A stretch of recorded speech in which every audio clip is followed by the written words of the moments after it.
नागरिक सुरक्षा निर्देशालय द्वारा 10 दिवसीय परीक्षण कार्यक्रम के समापन के मौके पर दिल्ली के चीफ सेक्रेटरी विजय देव भी पहुंचे और उन्होंने सिविल डिफेंस की बढ़ती जरूरतों को लेकर सिविल डिफेंस कर्मियों की काफी सराहना की। इतना ही नहीं, उन्होंने यह भी कहा कि अगर कोरोना काल में किसी भी संस्था ने सही मायने में लोगों की सेवा की है तो वो सिविल डिफेंस कर्मियों ने की।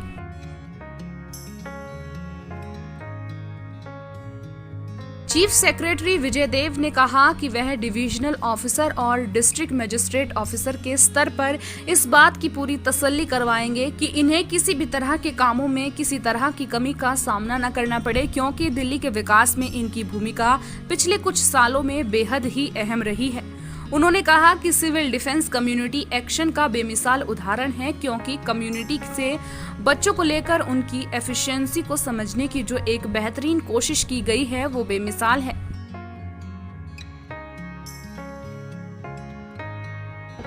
देखिए, सिविल डिफेंस जैसे मैंने अभी कहा, ये दिल्ली के विकास के अंदर एक बहुत ही अहम योगदान निभा रहा है और पिछले समय में हमने ये देखा कि कोविड मैनेजमेंट के लिए जो रोल सिविल डिफेंस ने अदा किया, मैं ये समझता हूँ कोई भी दूसरी ऑर्गेनाइजेशन से ज़्यादा उनकी कंट्रीब्यूशन उसमें रही है। हम लोग ये इंश्योर करेंगे डिविजनल कमिश्नर ऑफिस की तरफ से और डिस्ट्रिक्ट मजिस्ट्रेट्स की तरफ से कि किसी भी तरह की कमी रिसोर्सेज में, फंड्स में, बजटरी एलोकेशंस में इसके लिए ना आए। और ये जो कम्युनिटी एक्शन का एक बहुत ही, मैं ये समझता हूँ कि बेमिसाल उदाहरण है कि जिस कम्युनिटी से बच्चों को लेके और उनकी एफिशिएंसी को यूज़ करके हम लोग बहुत ही विकट परिस्थितियों का मुकाबला कर पाते हैं। मैं ये समझता हूँ कि हम इसको आगे बहुत ही पोटेंशियल के साथ आगे बढ़ाएंगे।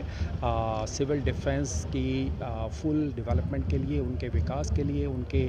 नंबर्स के लिए, उनकी क्वालिटी ट्रेनिंग के लिए और उनकी लॉजिस्टिक्स के लिए हर संभव प्रयत्न किया जाएगा। विजय देव ने इस दौरान विशिष्ट सेवा के लिए 7, सराहनीय सेवा के लिए कुछ सिविल डिफेंस कर्मियों को राष्ट्रपति पदक भी प्रदान किए। इसके अलावा 2019 से 2022 के दौरान नागरिक सुरक्षा गतिविधियों पर एक न्यूज़लेटर भी चीफ सेक्रेटरी विजय देव ने जारी किया। इस मौके पर वेस्ट जिले के डीएम, डीसीपी के अलावा कुछ अन्य जिलों के डीएम, एडीएम, एसडीएम समेत सिविल डिफेंस कर्मी और उनके परिवार के लोग मौजूद रहे।